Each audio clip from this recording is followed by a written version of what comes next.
कृष्णाय वासुदेवाय हरे परमात्मने प्रणतः क्लेशनाशाय गोविंदाय नमो नमः। हरे कृष्णा। जय श्री हरि। आप सभी भक्तों का दिन शुभ हो। हे प्रिय भक्तों, आज मार्गशीर्ष मास का 26वां पावन प्रभात उदित हुआ है। पिछले 25 अध्यायों की यह अमृतमयी यात्रा आपके प्रेम, आपकी अडिग श्रद्धा और आपकी नित्य उपस्थिति से ही इतनी उज्जवल, पावन और जीवन को रूपांतरित करने वाली बन पाई है। आप सभी श्रद्धालु भक्तों को मेरा कोटि कोटि प्रणाम। आज मोक्षदा एकादशी भी है, जो मुक्ति का द्वार खोलने वाली दिव्य तिथि है। मोक्षदा एकादशी का महत्व अनंत है।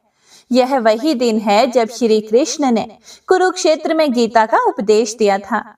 यह एकादशी जन्मों जन्मों के पापों का नाश करती है, पितरों को मोक्ष प्रदान करती है, मन को शांति और हृदय को निर्मलता देती है, जीवन में ज्ञान, वैराग्य और भक्ति का प्रकाश जगाती है, घर में समृद्धि और मंगल का वास कराती है। हे प्रिय भक्तों, मोक्षदा एकादशी सिर्फ उपवास का दिन नहीं, बल्कि मुक्ति, ज्ञान और प्रकाश का अवसर है। जो भक्त इस दिन कथा सुनता है, उसके मन में जन्म जन्मांतर के अंधकार दूर हो जाते हैं। और कहा गया है कि कथा स्मरण, कथा श्रवण और कथा मनन तीनों मिलकर मोक्षदा एकादशी को पूर्ण फल प्रदान करते हैं। कथा सुनने से मन स्थिर होता है, विचार निर्मल होते हैं और आत्मा प्रभु के समीप पहुंचती है। हमारे चैनल पर कथा पोस्ट कर दी गई है, इसीलिए आप सभी भक्तजन इस पावन एकादशी की कथा अवश्य सुने, अपने परिवार को सुनाएं और प्रभु के वचनों को जीवन में धारण करें। हे श्री हरि विष्णु, हे मोक्ष के दाता, हमारे जीवन से अज्ञान रूपी अंधकार को दूर करें और हमारी आत्मा को सत्य ज्ञान का प्रकाश दें। हे राधा रानी, प्रेम और करुणा की अधिष्ठात्री, हम पर अपनी कृपा की मधुर वर्षा करें और हमारे हृदय को सदा भक्ति रस में रमा रहने दें। तो आइए भक्तजनों, भक्ति, श्रद्धा और पवित्र प्रेरणा के साथ प्रवेश करें मार्गशीर्ष मास के 26वें अध्याय की इस दिव्यता में। तो प्रेम और भक्ति से बोलिए जय जय श्री राधे, जय श्री कृष्ण। हे प्रिय भक्तों, पिछले अध्याय में आपने जाना था कि किस प्रकार भगवान श्री कृष्ण ने नंद जी को इंद्रदेव की पूजा करने के बजाय गोवर्धन पर्वत की पूजा करने के लिए कहा था। नंद जी ने बदले में श्री कृष्ण जी से जो कुछ भी कहा, उसके बाद जब उनकी बात सुनकर बलराम सहित भगवान श्री कृष्ण भी जोर जोर से हंसने लगे, तो उन्होंने फिर से अपने पिता से इस प्रकार कहना शुरू किया। भगवान श्री कृष्ण बोले, हे तात, हे पिताजी, आज मैंने आपके मुख से बड़ी ही विचित्र और अद्भुत बात सुनी है। इसका कहीं भी निरूपण नहीं किया गया है कि इंद्र से वर्षा होती है। आज आपके मुख से अपूर्व नीति वचन सुनने को मिला है। हे पिताजी, सूर्य से जल उत्पन्न होता है और जल से शस्य एवं वृक्ष उत्पन्न होते और बढ़ते रहते हैं। उनसे अन्न और फल पैदा होते हैं तथा उन अन्नों और फलों से जीवधारी जीवन निर्वाह करते हैं। सूर्य अपनी किरणों द्वारा जो धरती का जल सोख लेते हैं, वर्षा काल में उसी जल का उनसे प्रादुर्भाव होता है। सूर्य और मेघ आदि सबका विधाता द्वारा निरूपण होता है। ईश्वर की इच्छा से ही जल आदि का आविर्भाव होता है, उसमें कोई बाधा नहीं पड़ती। हे पिताजी, भूत, वर्तमान और भविष्य तथा महान, शूद्र और मध्यम जिस कर्म का विधाता ने निरूपण किया है, उसका कौन निवारण कर सकता है? ईश्वर की आज्ञा से ही ब्रह्मा जी ने संपूर्ण चराचर जगत का निर्माण किया है। पहले भोजन की अवस्था होती है, उसके बाद जीव प्रकट होता है। बारंबार ऐसा होने से ही इस नियत व्यवस्था को स्वभाव कहते हैं। स्वभाव से कर्म होता है और कर्म के अनुसार जीवधारियों को सुख दुख का भोग प्राप्त होता है।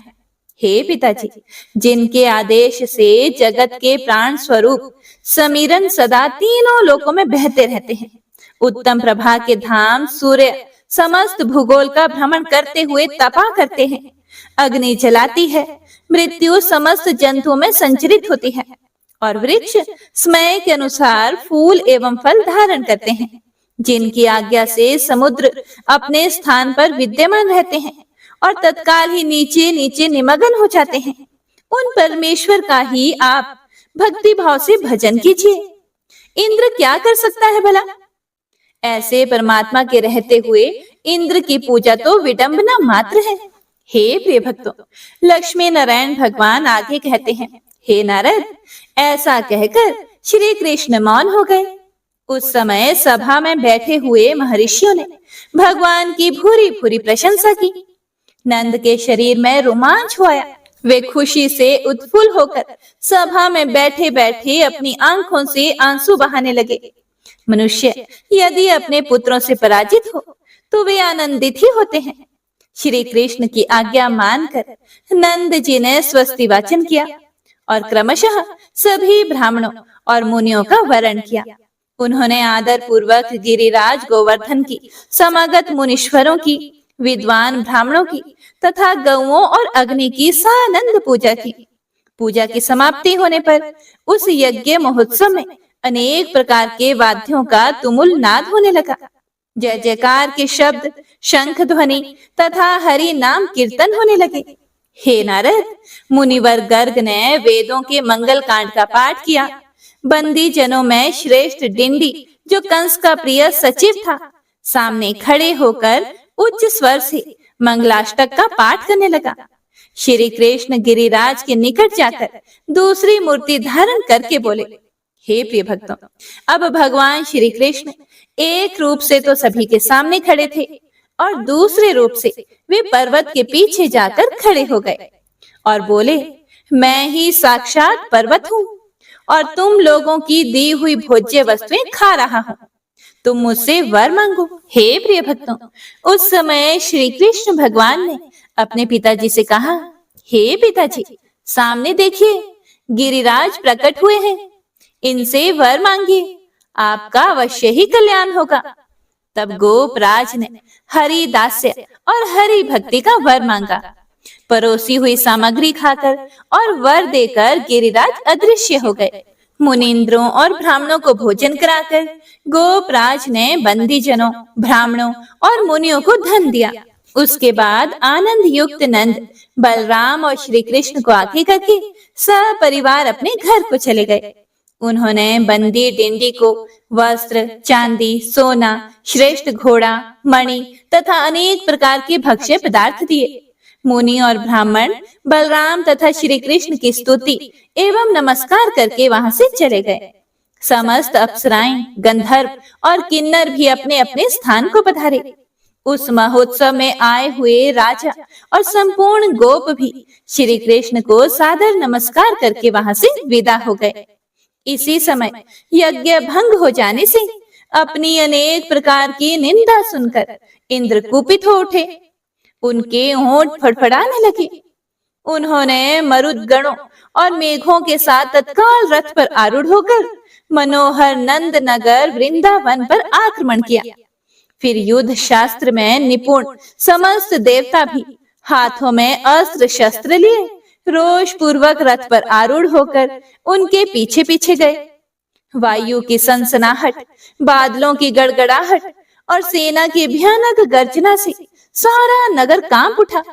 नंद जी को भी बड़ा भय हुआ, लेकिन वे नीति में निपुण थे, इसीलिए अपनी पत्नी तथा सेवक गणों को पुकारकर निर्जन स्थान में ले जाकर शोक से कातर होकर बोले। नंद जी बोले, हे यशोदे, हे रोहिणी, इधर आओ और मेरी बात सुनो। तुम लोग राम और कृष्ण को व्रज से दूर ले जाओ। भय से व्याकुल बाल बालिकाएं और स्त्रियां भी दूर चली जाएं। केवल बलराम गोप मेरे पास ठहरे, फिर हम लोग इस प्राण संकट से निकलने का प्रयास करेंगे। ऐसा कहकर गोप प्रवर नंद ने भयभीत हुए श्री हरि का स्मरण किया। उनके दोनों हाथ जुड़ गए, भक्ति से मस्तक झुक गया और वे काण्व शाखा में कहे गए स्तोत्र द्वारा श्री शचीपति की स्तुति करने लगे। नंद जी बोले, इंद्र, सूरपति, शक्र, अदितिज, पवनाग्रज, सहस्त्राक्ष, भगांग, कश्यपात्मज, विडौजा, शुनासिर, मरुत्वान, पाकशासन, जयंत जनक, श्रीमान, शचीश, दैत्यसूदन, वज्रहस्त, कामसखा, गौतमी व्रत नाशन, वृत्रहा, वासव, दधीची देह भिक्षुक, जिष्णु, वामन भ्राता, पुरोहुत, पुरंदर, देवस्पति, शतमख, सुत्रामा, गोत्रभिद, विभु, लेखर्षभ, बलाराती, जंब भेदी, सुराश्रय, संक्रदन, दुष्च्यवन, तुराशाट, मेघवाहन, अखंडल, हरि, हय, नमूची प्राण नाशन, वृद्धश्रवा, वृष तथा दैत्य दर्प निशूदन, ये 46 नाम निश्चय ही समस्त पापों का नाश करने वाले हैं। जो भी मनुष्य कौथुमी शाखा में कहे गए इस स्तोत्र का प्रतिदिन पाठ करता है, उसकी बड़ी से बड़ी विपत्ति में इंद्र व्रज हाथ में लिए रक्षा करते हैं। उसे अतिवृष्टि, शिलावृष्टि तथा भयंकर वज्रपात से भी कभी भय नहीं होता, क्योंकि स्वयं इंद्र उसकी रक्षा करते हैं। हे नारद, जिस घर में यह स्तोत्र पढ़ा जाता है और जो पुण्यवान पुरुष इसे जानता है, उसके उस घर पर ना कभी वज्रपात होता है और ना ही ओले या पत्थर ही बरसते हैं। भगवान श्री नारायण कहते हैं, नंद के मुख से इस स्तोत्र को सुनकर मधुसूदन श्री कृष्ण कुपित हो गए। वे ब्रह्म तेज से प्रज्वलित हो रहे थे। उन्होंने अपने पिता से यह नीति की बात कही। हे पिताजी, आप बड़े डरपोक हैं, किसकी स्तुति करते हैं? कौन है इंद्र? मेरे निकट रहकर आप इंद्र का भय छोड़ दो। मैं आधे ही क्षण में लीला पूर्वक उसे भस्म कर डालने में समर्थ हूँ। आप गौओं, बछड़ों, बालकों और भयातुर स्त्रियों को गोवर्धन की कंदरा में रखकर निर्भय हो जाइए। अपने बच्चे की यह बात सुनकर नंद ने प्रसन्नता पूर्वक वैसा ही किया। तब भगवान श्री कृष्ण ने उस पर्वत को बाएं हाथ में छाते के डंडे की भांति धारण कर लिया। इसी समय उस नगर में रतनमय तेज से प्रकाश होने पर भी सहसा अंधकार छा गया। सारा नगर धूल से ढक गया। हे मुने, हवा के साथ बादलों के समूह ने आकर आकाश को घेर लिया और वृंदावन में निरंतर अतिवृष्टि होने लगी। शिलावृष्टि, वज्र की वृष्टि और अत्यंत भयानक उल्कापात, ये सब के सब गोवर्धन पर्वत का स्पर्श होते ही दूर जा पड़ते थे। हे मुने, असमर्थ पुरुष के उद्यम की भांति इंद्र का यह सारा उद्योग विफल हो गया। वह सब कुछ व्यर्थ होता देखकर इंद्र उसी क्षण रोष से भर गए और उन्होंने दधीची की हड्डियों से बने हुए अपने अमोघ वज्रास्त्र को हाथ में ले लिया। हे नारद, इंद्र को वज्र हाथ में लिए देखकर मधुसूदन हंसने लगे। उन्होंने इंद्र के हाथ सहित अत्यंत दारुण वज्र को ही स्तंभित कर दिया। इतना ही नहीं, उन सर्वव्यापी परमात्मा ने देव गणों सहित बादल को भी स्तब्ध कर दिया। वे सब के सब दीवार में चित्रित पुतलियों की भांति निश्चल भाव से खड़े हो गए। उसके बाद श्री कृष्ण ने इंद्र को जम्भाई के वशीभूत कर दिया। फिर तो उन्हें तत्काल तंद्रा आ गई। उस तंद्रा में ही इंद्र ने देखा कि वहां का सारा जगत कृष्णमय है। सभी द्विभुज हैं, सबके हाथों में मुरली है और सभी रतनमय अलंकारों से विभूषित है। सबके अंगों पर पीतांबर का परिधान है। सभी रतनमय सिंहासन पर आसीन है। सबके प्रसन्न मुख पर मंद हास्य की छटा छा रही है और सभी भक्तों पर अनुग्रह करने के लिए कातर दिखाई देते हैं। उन सब के सभी अंग चंदन से चर्चित है। समस्त चराचर जगत को इस परम अद्भुत रूप में देखकर वहां इंद्र तत्काल मूर्छित हो गए। पूर्व काल में गुरु ने उन्हें जिस मंत्र का उपदेश दिया था, उसका वे वहीं पर जप करने लगे। उस समय इंद्र ने हृदय में सहस्त्र दल कमल पर विराजमान उग्र ज्योति पुंज देखा। उस तेजो राशि के भीतर दिव्य रूपधारी अत्यंत मनोहर तथा नूतन जलधर के समान उत्कृष्ट श्याम सुंदर विग्रह वाले श्री कृष्ण दिखाई दिए। वे उत्तम रत्नों के सार तत्व से निर्मित एवं प्रकाशमान मकराकृति कुंडलों से अलंकृत थे। अत्यंत उद्दीप्त एवं श्रेष्ठ मणियों के बने हुए मुकुट से उनका मस्तक उद्भासित हो रहा था। मणि निर्मित केयूर, कंगन और मंजीर से उनके हाथ पैरों की बड़ी शोभा हो रही थी। भीतर और बाहर समान रूप में ही देखकर परमेश्वर श्री कृष्ण का उन्होंने स्तवन किया। इंद्र बोले, जो अविनाशी पर ब्रह्म, ज्योति स्वरूप, सनातन, गुणातीत, निराकार, स्वेच्छामय और अनंत है, जो भक्तों के ध्यान तथा आराधना के लिए अनेक रूप धारण करते हैं, युग के अनुसार जिनके श्वेत, रक्त, पीत और श्याम वर्ण है, सतयुग में जिनका स्वरूप शुक्ल तेजोमय है तथा उस युग में जो सत्य स्वरूप है, त्रेता में जिनकी अंग कांति कुमकुम के समान लाल है और जो ब्रह्म तेज से ज्वल्यमान रहते हैं, द्वापर में जो पीत कांति धारण करके पीतांबर से सुशोभित होते हैं, कलयुग में कृष्ण वर्ण होकर कृष्ण नाम धारण करते हैं। इन सब रूपों में जो एक ही परिपूर्णतम परमात्मा है, जिनका श्री विग्रह नूतन जलधर के समान अत्यंत श्याम एवं सुंदर है, उन नंद नंदन यशोदा कुमार भगवान गोविंद की मैं वंदना करता हूँ, जो गोपियों का मन चुराते हैं तथा राधा के लिए प्राणों से भी अधिक प्रिय है, जो कौतूहलवश विनोद के लिए मुरली की ध्वनि का विस्तार करते रहते हैं, जिनके रूप की कहीं भी कोई तुलना नहीं है, जो रतनमय आभूषणों से विभूषित होकर कोटि कोटि कंदर्पों का सौंदर्य धारण करते हैं, उन शांत स्वरूप परमेश्वर को मैं प्रणाम करता हूँ, जो वृंदावन में कहीं राधा के पास क्रीड़ा करते हैं, कहीं निर्जन स्थल में राधा के वक्ष स्थल पर विराजमान होते हैं, कहीं राधा के साथ जल क्रीड़ा करते हैं, कहीं वन में राधिका के केश कलापों की चोटी गूंथते हैं, कहीं राधिका के चरणों में महावर लगाते हैं और कहीं राधिका के चबाए हुए तांबुल को सानंद ग्रहण करते हैं, कहीं बांके नेत्रों से देखती हुई राधा को स्वयं निहारते हैं, कहीं फूलों की माला तैयार करके राधिका को अर्पित करते हैं और कहीं राधा के साथ रास मंडल में जाते हैं, कहीं राधा की दी हुई माला को अपने कंठ में धारण करते हैं और कहीं गोपांगनाओं के साथ विहार करते हैं, कहीं राधा को साथ लेकर चल देते हैं और कहीं उन्हें भी छोड़कर चले जाते हैं।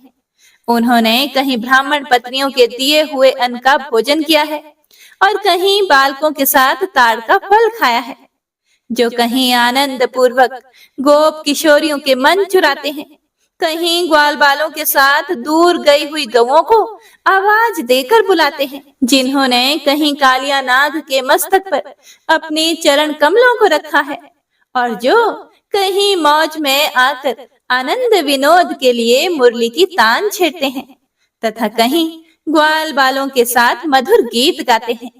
उन परमात्मा श्री कृष्ण को मैं प्रणाम करता हूँ। भगवान श्री नारायण बोले, हे नारद, इस स्तवराज से स्तुति करके इंद्र ने श्री कृष्ण को भय से प्रणाम किया। पूर्व काल में वृतासुर के साथ युद्ध के समय गुरु बृहस्पति जी ने इंद्र को यह स्तोत्र दिया था।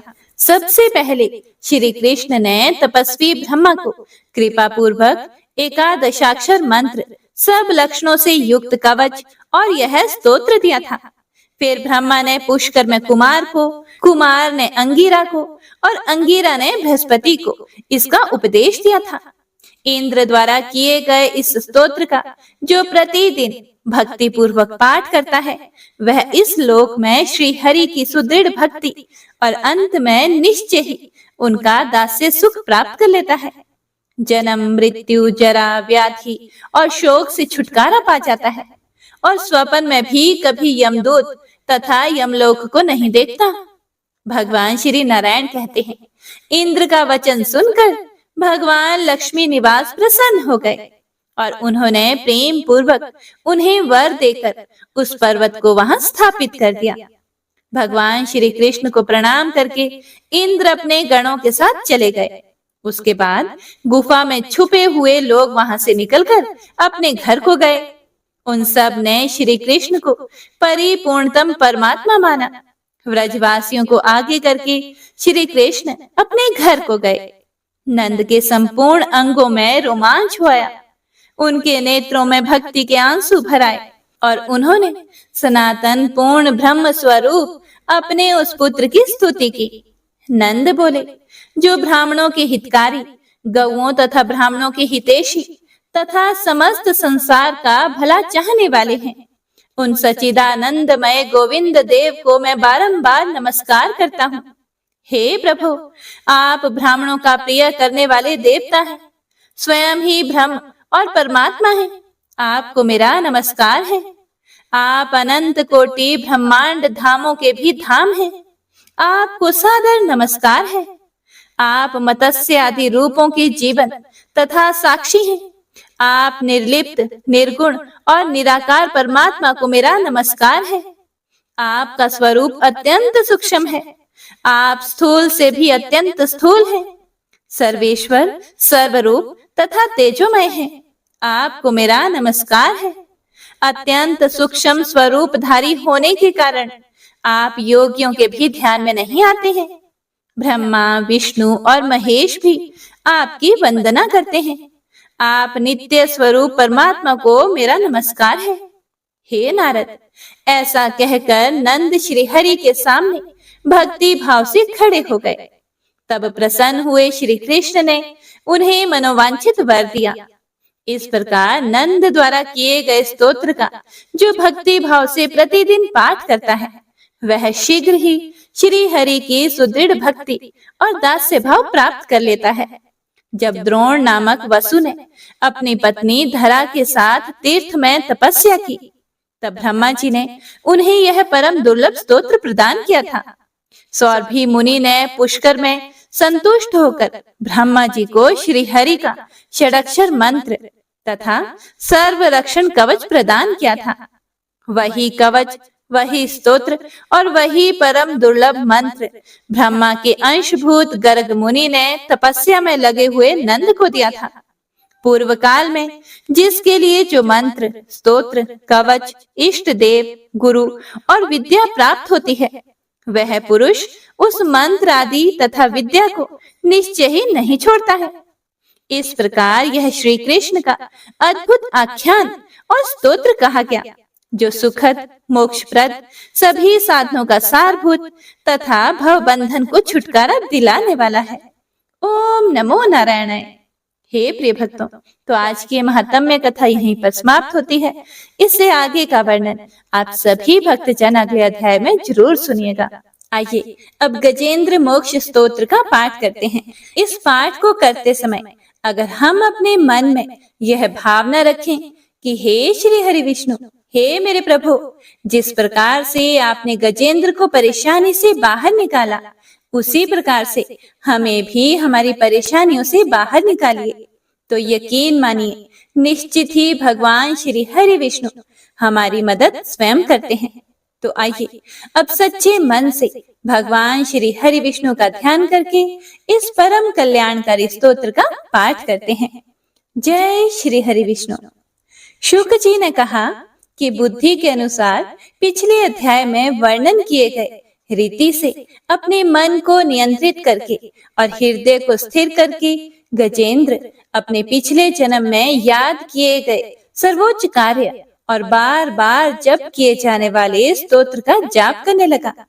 गजेंद्र ने मन ही मन श्री हरि को ध्यान करते हुए कहा, जिनके प्रवेश करने से शरीर और मन चेतन की तरह व्यवहार करने लगते हैं, ओम द्वारा लक्षित और पूरे शरीर में प्रकृति और पुरुष के रूप में प्रवेश करने वाले उस सर्वशक्तिमान देवता का मैं मन ही मन स्मरण करता हूँ, जिनके सहारे ये पूरा संसार टिका हुआ है, जिनसे ये संसार अवतरित हुआ है और जिन्होंने प्रकृति की रचना की है और जो खुद उसके रूप में प्रकट हैं, लेकिन इसके बावजूद भी वो इस पूरी दुनिया से सर्वोपरि और श्रेष्ठ हैं। ऐसे अपने आप और बिना किसी कारण के भगवान की मैं शरण में जाता हूँ और अपने संकल्प शक्ति के बल पर अपने ही स्वरूप में रचित और सृष्टि काल में प्रकट एवं प्रलय में अप्रकट रहने वाले इस शास्त्र प्रसिद्धि प्राप्त कार्य कारण रूपी संसार को जो बिना कुंठित दृष्टि के साक्ष्य रूप में देखते रहने पर भी लिप्त नहीं होते, चक्षु आदि प्रकाशकों के परम प्रकाशक प्रभु, आप मेरी रक्षा करें। बीतते गए समय के साथ तीनों लोकों और ब्रह्मादि लोकपालों के पंचभूत में प्रवेश कर जाने पर और पंचभूतों से लेकर महत्वपूर्ण सभी कारणों के उनकी परम करुणा स्वरूप प्रकृति में मगन हो जाने पर उस समय दुर्गेय और घोर अंधकार रूपेण प्रकृति ही बच रही थी। उस अंधकार से परे अपने परम धाम में जो सर्वव्यापी भगवान सभी दिशाओं में प्रकाशित होते रहते हैं, वो भगवान मेरी रक्षा करें। विभिन्न नाट्य रूपों में अभिनय करने वाले और उस अभिनेता के वास्तविक स्वरूप को जिस प्रकार से साधारण लोग भी नहीं जान पाते, उसी तरह से सत्व प्रधान देवता और महर्षि भी जिनके स्वरूप को नहीं जान पाते, ऐसे में कोई साधारण प्राणी उनका वर्णन कैसे कर सकता है। ऐसे दुर्गम चरित्र वाले भगवान मेरी रक्षा करें। अनेकों शक्ति से मुक्त सभी प्राणियों को आत्म बुद्धि प्रदान करने वाले, सबके बिना कारण हित और अतिशय साधु स्वभाव ऋषि मुनिजन, जिनके परम स्वरूप को देखने की इच्छा के साथ वन में रहकर अखंड ब्रह्मचर्य तमाम अलौकिक व्रतों को नियमों के अनुसार पालन करते हैं, ऐसे प्रभु ही मेरी गति हैं। वह जिनका हमारी तरह ना तो जन्म होता है और ना जिनके द्वारा अहंकार प्रेरित कर्म ही होते हैं, जिनके निर्गुण स्वरूप का ना कोई नाम है और ना ही कोई रूप है, इसके बावजूद भी समय के साथ इस संसार की सृष्टि और प्रलय के लिए अपनी इच्छा से अपने जन्म को स्वीकार करते हैं। उन अनंत शक्ति संपन्न परम ब्रह्म परमेश्वर को मेरा नमस्कार है। उन प्राकृत आकार रहित और अनेक रूप वाले अद्भुत भगवान को मेरा बारंबार नमस्कार है। स्वयं प्रकाशित सभी साक्ष्य परमेश्वर को मेरा शत शत नमन है। वैसे देव जो मन, वाणी और चित्त वृत्तियों से परे हैं, उन्हें मेरा बारंबार नमस्कार है। विवेक से परिपूर्ण पुरुष के द्वारा सभी सत्व गुणों से परिपूर्ण निवृत्ति धर्म के आचरण से मिलने योग्य और मोक्ष सुख की अनुभूति रूपी भगवान को मेरा नमस्कार है। सत्व गुणों को स्वीकार करके शांत, रजोगुण को स्वीकार करके घोर और तमोगुण को अपनाकर मूढ़ से प्रतीत होने वाले भेद रहित अतएव सदा संभाव से स्थित ज्ञान धन प्रभु को मेरा नमस्कार है। शरीर, इंद्रिय आदि के समुदाय रूप सभी पिंडों के ज्ञाता, सबके स्वामी और साक्षी स्वरूप प्रभु को मेरा बारंबार नमस्कार है। सबके अंतर्यामी, प्रकृति के भी परम कारण लेकिन स्वयं कारण रहित भगवान को मेरा शत शत नमस्कार है।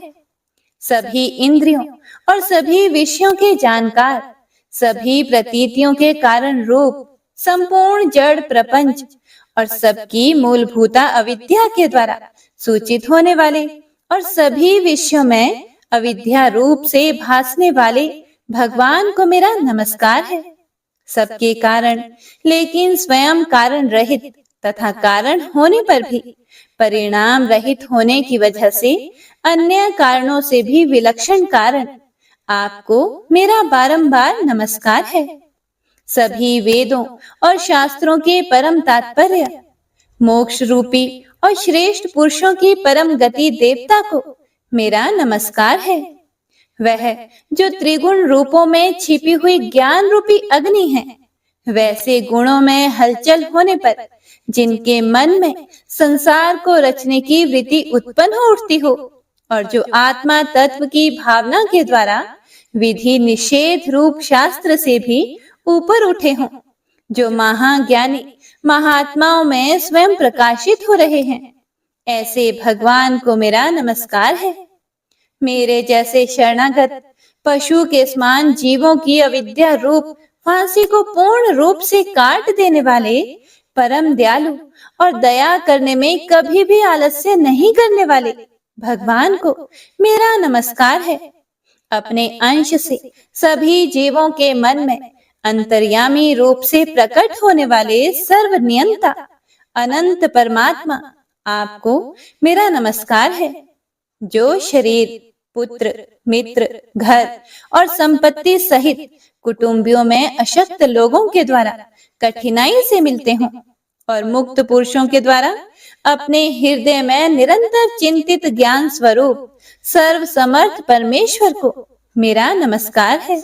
वह जिन्हें धर्म, अभिलाषित भोग, धन और मोक्ष की कामना से मनन करके लोग अपनी मनचाही इच्छा पूर्ण कर लेते हैं, अपितु जिन्हें विभिन्न प्रकार के अयाचित भोग और अविनाशी पार्षद शरीर भी देते हैं, वैसे अत्यंत दयालु प्रभु मुझे इस प्रकार की विपदा से हमेशा के लिए बाहर निकालें।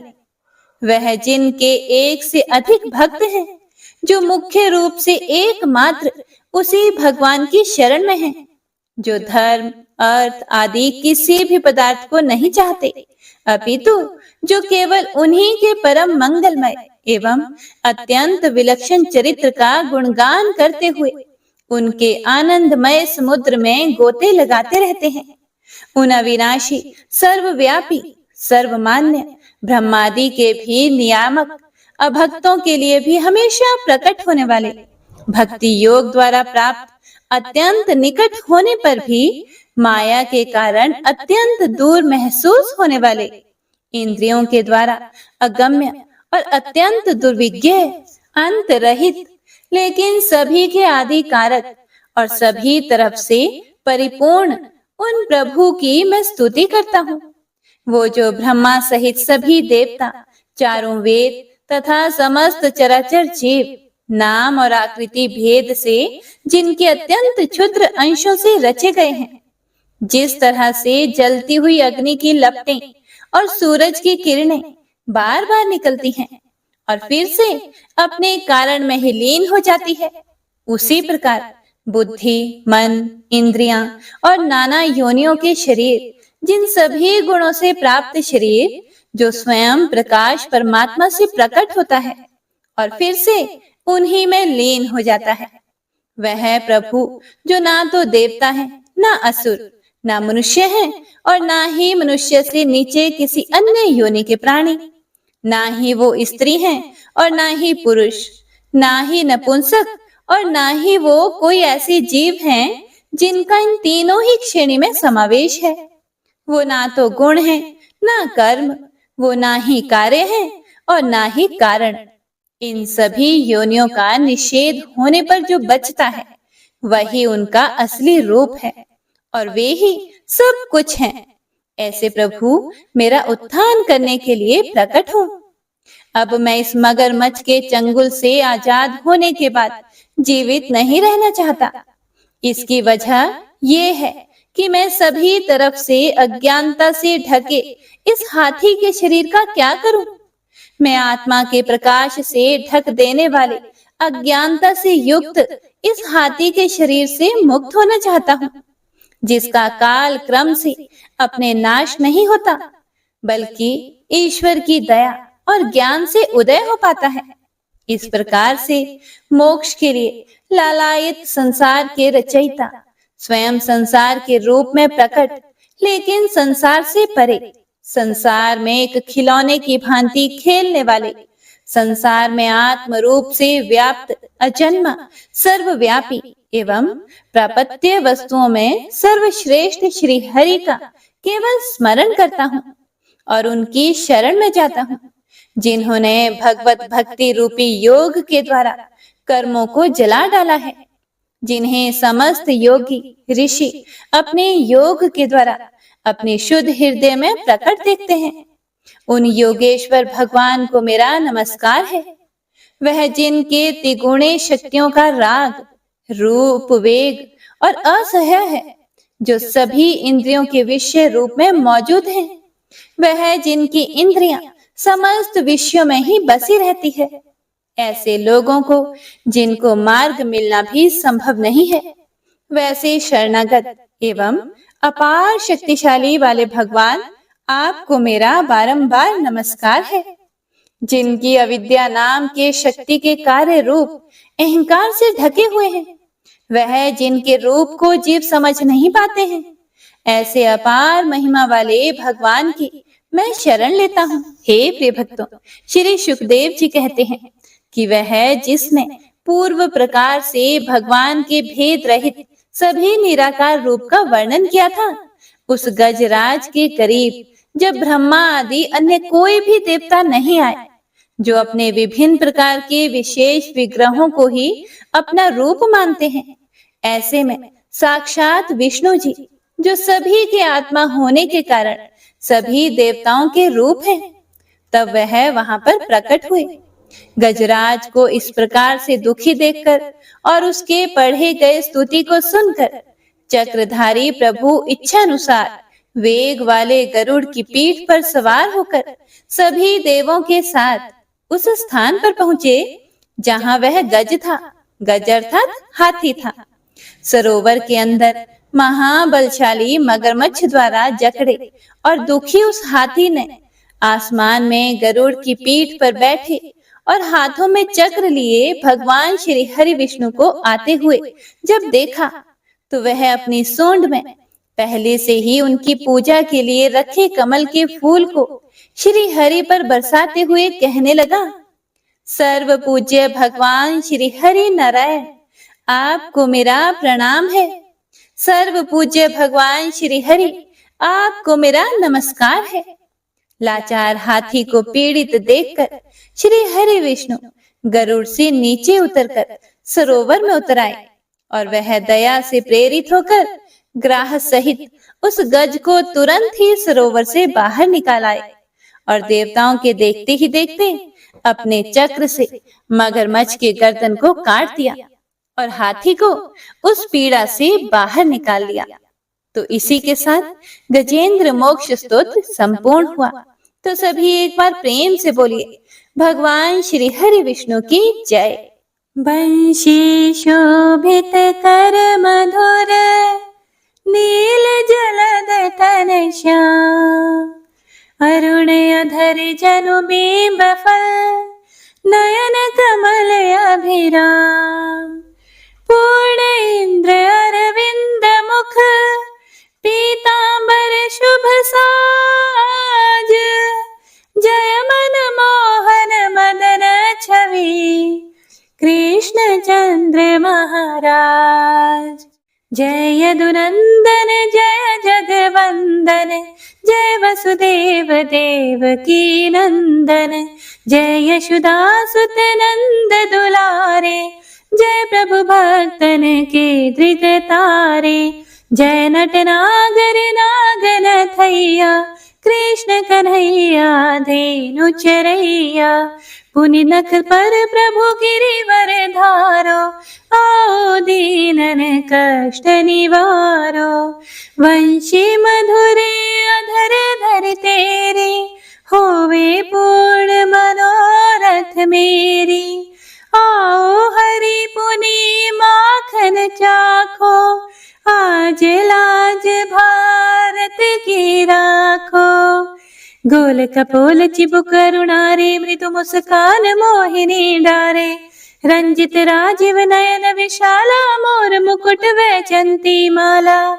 कुंडल श्रवण पीत पटाछे, कटि किंकणी काछन काछे, नील जलज सुंदर तनु सोहे, छवि लखि सुर नर मुनि मन मोहे, मस्तक तिलक अलक घुंघराले, आओ कृष्ण बांसुरी वाले, करि पय पान पूत नहीं तार्यो, अका बका का सुर मार्यो, मधुवन जलत अग्नि जब ज्वाला, भई शीतल लखि तहि नंद लाला, सुरपति जब ब्रज चढ़े और साई, मोसर धार वारी वर्षाई, लगत लगत ब्रज चहन बहायो, गोवर्धन नख धारी बचायो, लखी यशोदा मन ब्रह्म अधिकाई, मुख मह 14 भुवन दिखाई, दुष्ट कंस अति उधम मचायो, कोटि कमल जब